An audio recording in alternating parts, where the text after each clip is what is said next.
আজ আমি বানালাম মশালা সুইট কর্ন। খেতে দারুণ হয়েছে।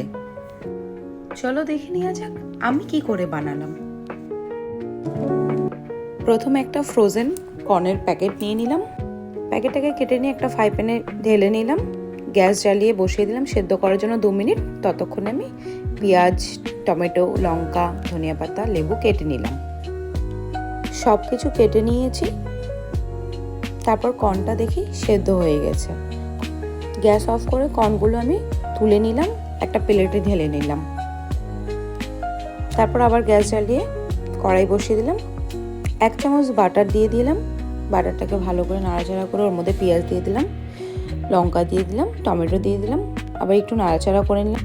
তার মধ্যে চিলি ফ্লেক্স দিয়ে দিলাম, গোলমরিচের গুঁড়ো দিয়ে দিলাম, সাথে একটু অরেগানো দিয়ে দিলাম, কাশ্মীরি পাউডার দিয়ে দিলাম, একটু লবণ দিয়ে দিলাম। তারপরে কর্নগুলো ওর মধ্যে ঢেলে দিলাম। কিছুক্ষণ কর্নগুলো ফ্রাই করে নিলাম।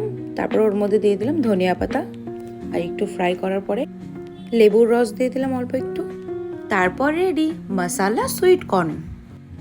তোমরাও চাইলে এইভাবে বাড়িতে বানিয়ে নিতে পারো।